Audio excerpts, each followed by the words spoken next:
Une des forces de la région Nord-Pas-de-Calais, c'est d'avoir un certain nombre d'acteurs autour de la filière plasturgie qui représente 11 000 salariés, 250 PME. Et cette force étant constituée par un grand leader mondial de l'amidon pour la partie plasturgie végétale, matériaux du futur, mais également des centres techniques tels que le CREPIM qui travaille sur l'inifugation des matériaux, le pôle d'excellence de la plasturgie, véritable animateur de filière des plasturgistes, le pôle de compétitivité mode dont la spécialité est de, avec l'ensemble de ces acteurs, porter des projets innovants et de trouver les moyens de les financer. Enfin, nous constituons une véritable puissance de feu d'offres pour tous les gens qui veulent travailler sur ces nouveaux matériaux. Le rôle du pôle d'excellence est de pouvoir répondre aux besoins de la filière plasturgie régionale, Nord-Pas-de-Calais, autour de 4 domaines d'activité stratégiques. La recherche et l'innovation, la performance industrielle, l'international et les ressources humaines. Roquette développe des plastiques végétaux qui vont être présentés au marché pour la première fois et qui s'appellent la gamme Gaialène. Ces plastiques végétaux répondent à plusieurs attentes identifiées du marché. La toute première attente est de mettre en place une offre alternative aux dérivés de matières premières fossiles dont on connaît en fait le caractère fini et l'épuisement progressif. Nous avons développé des technologies de conversion de l'amidon et de dérivés en plastiques végétaux, résines thermoplastiques transformables, performantes et recyclables. Les plasturgistes reconnaissent les propriétés d'usage dans différents domaines, celui de l'injection-moulage, celui du flaconnage, celui des films et celui du compoundage.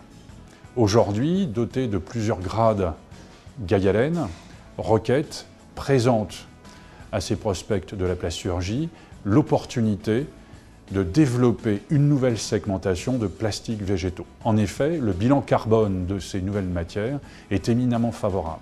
À titre d'illustration, nous présentons des pièces homologuées par nos prospects, comme par exemple des pièces d'équipement automobile ou bien des flacons ou des films multicouches. Cet ensemble illustre la propriété d'usage des résines Gaialène, recyclables, performantes et biosourcées. L'école des mines de Douai comporte 5 départements d'enseignement et de recherche, dont le département technologie des polymères et composites et ingénierie mécanique que je dirige. Pour répondre à nos objectifs, nous disposons d'une plateforme de plasturgie de 7500 m² qui est sans équivalent en France et qui regroupe la plupart des technologies de transformation, de mise en forme des polymères et polymères renforcés, autrement dit des composites, le tout en version instrumentée, allant de l'échelle laboratoire à l'échelle industrielle. L'ensemble de nos compétences et moyens matériels est mis à la disposition d'actions de formation que nous dispensons au niveau ingénieur, master et doctorat. En particulier, nous proposons une formation d'ingénieur en plasturgie qui a été créée et mise en place il y a 25 ans à la demande de la Fédération des industries de la plasturgie et qui a été récemment labellisée par le pôle de compétitivité mode. En matière de recherche, notre vocation est la recherche partenariale, amont ou finalisée, avec et pour l'industrie. Et à ce titre, nous travaillons avec l'ensemble des acteurs de la filière industrielle plasturgie sur le plan national ou sur le plan régional, allant des producteurs de matières premières aux donneurs d'ordre, en passant par les transformateurs ou équipementiers plasturgistes. Le CREPIB est le centre de recherche et d'essai pour les plastiques innovants et biosourcés. C'est un laboratoire d'application en plasturgie. Il fera donc le lien entre la recherche amont sur les résines végétales et sur les industriels de la plasturgie. Il aura pour mission principale d'adapter les règles de conception des produits plastiques et de les rendre compatibles avec cette nouvelle filière. Le CREPIB sera donc équipé de moyens de développement et de moyens de production instrumentés qui feront la globalité d'une chaîne de mesure complète, cette chaîne servant à caractériser le cycle de vie d'une résine chez un transformateur, de permettre l'homologation de cette matière et l'accompagnement de la résine sur le marché. Le centre aura 3 objectifs principaux qui seront le développement des résines végétales, la mise à disposition des acteurs régionaux d'un outil d'essai et de validation et un soutien au maintien d'expertise à la plasturgie dans la région Nord-Pas-de-Calais. L'Institut Chevreul, c'est une fédération d'équipes de recherche qui travaillent sur le site lillois dans le domaine des molécules et des matériaux. C'est un ensemble d'environ 300 personnels et qui bénéficie pour développer ses travaux d'un ensemble de plateformes de caractérisation de la molécule jusqu'aux matériaux.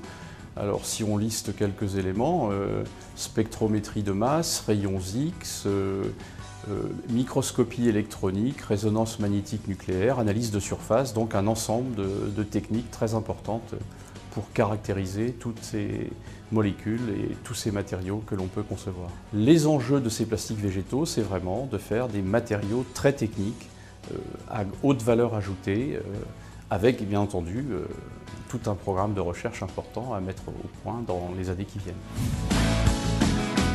Le pôle de compétitivité mode matériaux et applications pour une utilisation durable travaille autour de la constitution de projets innovants par la mise en synergie d'un certain nombre d'acteurs du monde de la recherche, du monde de l'entreprise, du monde de la formation. 4 champs technologiques nous préoccupent: les matériaux multifonctionnels, les matériaux éco-conçus, les matériaux biosourcés et enfin les procédés et énergie propre. L'objectif est d'amener des entreprises, par l'appui de l'ensemble des scientifiques, à trouver les facteurs différenciants qui, demain sur les marchés, vont leur permettre de gagner en compétitivité, en croissance, en part de marché à l'export, sur des marchés mondialisés. Une des thématiques fortes du pôle de compétitivité, il s'agit bien sûr, puisque nous sommes au Kunststoff, de la plasturgie, mais pas n'importe quelle plasturgie, la plasturgie issue du végétal et des ressources annuellement renouvelables, puisqu'il est établi que la ressource fossile ne perdurera pas dans les années qui viennent. Dourdin Group est présent en Europe, en Asie, en Amérique et développe des solutions décoratives pour le marché de l'industrie automobile, mais également le ferroviaire, les produits blancs, le cycle, le motocycle. Nous avons une gamme de produits tournés autour de la pièce injectée chromée, du film adhésif, de l'insert molding et de la pièce métal. La filière qu'on a faite industrielle avec la société Rocket et en partenariat aussi avec le pôle mode de compétitivité qui est basé à Villeneuve-d'Ascq, nous a permis donc de trouver un granulé à base de plastique végétal qui se présente exactement de la même façon que les polyéthylènes dits fossiles classiques. Et derrière, nous avons donc pu utiliser les mêmes outils de transformation que nous avons en extrusion soufflage et les mêmes moules, permettant de réaliser un flacon tout à fait similaire. Donc nous avons pu travailler cet aspect-là et comparer le bidon classique en polyéthylène fossile avec un bidon mélangé polyéthylène. Les résultats au niveau de la migration sont excellents, les résultats au niveau des compatibilités de pH 1.5 à 11 sont excellents et on améliore en plus le bilan carbone sur ce premier essai de 16%. Mathis Arnor est une société spécialisée dans la conception et dans la fabrication de moules d'extrusion soufflage. Nous sommes un des principaux outilleurs européens dans ce domaine et nous intervenons principalement dans l'emballage et la pièce technique. Notre activité dans le domaine de l'emballage concerne tous les types de contenants. Nous allons de petits contenants de 1 ml jusqu'au fût de 225 litres. Le secteur de la pièce technique, lui, est principalement orienté sur la pièce technique d'aspect, ainsi que les moules destinés au secteur de l'automobile. Nos 30 années d'existence nous ont permis d'acquérir une parfaite maîtrise dans la transformation par usinage des matières plastiques techniques et haute performance. Notre présence aux 2 extrémités de la France nous permet d'étendre notre clientèle tant en France qu'en Europe, dans des secteurs tels que le ferroviaire, l'aéronautique ou encore l'agroalimentaire. Et notre présence à Kunststoff avère ce qui précède et nous permettra de conforter cette bonne image auprès de nos clients et fournisseurs. Ce que nous avons voulu démontrer par notre présence collective ici en Allemagne, c'est que c'est le poids d'une région qui est la région Nord-Pas-de-Calais, avec en son sein la communauté des plasturgistes. Nous avons en région Nord-Pas-de-Calais savoir-faire, nous avons les outils, nous avons les hommes, mais nous avons surtout l'envie et le dynamisme d'une filière pour aborder les évolutions de notre futur métier.